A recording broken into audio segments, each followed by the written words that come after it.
Hello Magic players, SkyLagger speaking from France. When it comes to competitive Magic, Esper Control is often described as a terrible deck choice. Mostly because Modern is a proactive format and Esper Control is considered to be too reactive and not being able to apply any pressure to the opponent. So what I'm gonna do is I'm gonna pick two different lists of Esper Control, one more Esper Draw Go old school list, and one more proactive with Lingering Souls and SkyLagger. So we're going to try to determine if Esper Control still has what it takes to tackle the modern metagame, and we'll try to compare the two versions and see if Esper Draw Go is far better than Esper with a more proactive game plan. So stay tuned! Are you ready to take control of the game? Did I just break it? So first thing first, why would you play Esper Control over straight blue-white control or maybe Jeskai or Grixis control? Well, it's quite simple. Because you are playing both white and black, you have access to the most powerful removals in Modern. You have access to Fatal Push and you have access to Path to Exile. The other reason we're splashing black for is Esper Charm. It might not look like a very powerful card in Modern, but it kind of is. When you're too far behind, you can draw two cards, and when you want to turn the corner and leave your opponent hellbent, you can make them discard two cards. And if it's not enough, you can Snapcast a Mage and cast Esper Charm with Flashback and leave your opponent so far behind. And last but not least, we often forget the third mode of Esper Charm, and in a format where Blood Moon is that powerful, having a card main deck to deal with Blood Moons is kind of awesome. So basically, because we have those powerful removals plus Esper Charm, which allows us to turn the corner and leave our opponent without cards in hand so we can attack with our colonnades, we are planning on having a very long game and grinding our opponent out of the game. Another strength of Esper Control is that it really shines in the mirror. Esper Charm is a wonderful card. Plus, in this version we're running Lingering Souls, which is a card that is very difficult to handle with when you're playing a control deck. So Esper Control might be the best permission deck in Modern when it comes to mirror games. Okay, so let's speak a little bit about the cards. So 3 Celestial Colonnade, because we are only playing 24 lands and I don't think we really want to have 4 colonnades, just because they come in play tapped and we have to be able to be reactive during the first turns. We are running 2 play sets of fetch lands and nothing too crazy in the lands, except for Field of Ruin, which is a bit strange in a 3 colors deck. But as a control deck, you have to be able to deal with go large strategies and ram decks. So you have to deal with Tron lands, you have to deal with Valakut, you have to deal with some lands, and you have to have a main deck card that is able to do so. Then, as I said, we have 3 copies of the 2 most powerful removals of Modern, 2 copies of Spell Snare, which is not the best counterspell in Modern, but you know you have to be reactive during the first turns, and having some way to deal with a 2-drop is kind of important. Then Thought's Cower. Well, Thought's Cower is a weird choice. We could be playing Opt, we could be playing Serum Visions, but we're playing Thought's Cowers. So why? Basically because we want to be able to cast our SkyLagger, we want to be able to fuel our graveyard for Search for Azcanta, and we want to be able to fuel the graveyard for Logic Nuts.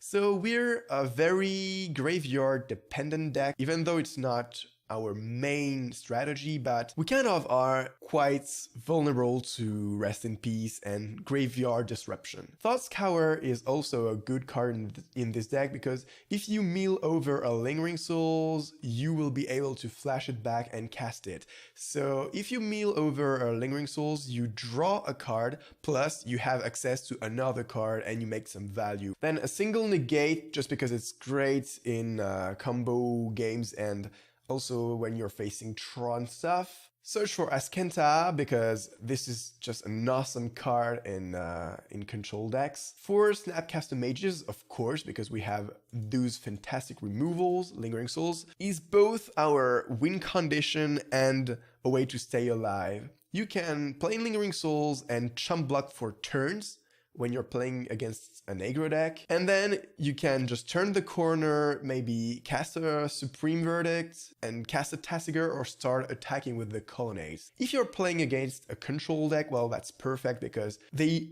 won't be able to outvalue you when you're playing Lingering Souls. They have to deal with every token and they only have 1-for-1 removals to do so. So they will be wasting cards and you will just continue attacking for 1 or 2 each turn and that will be enough. We already talked about Esper Charm for cryptic commands, of course, because that's basically the best card in the deck, I think, when it comes to permission spells. And what's kind of weird in this deck is Supreme Verdicts. Well, we're playing creatures, we're playing Lingering Souls, and we're playing Tasigur. So why play Supreme Verdicts? I tested the deck without, and even though we can block for a little while with Lingering Souls, when you're playing against some go wide decks or even just Hate Bears or Death and Taxes decks, you don't have enough removals to deal with each creature. So you can always just try to tempo and attack with the Lingering Souls, tap their team with Cryptic Command, bounce Snapcaster Mage, tap again their team and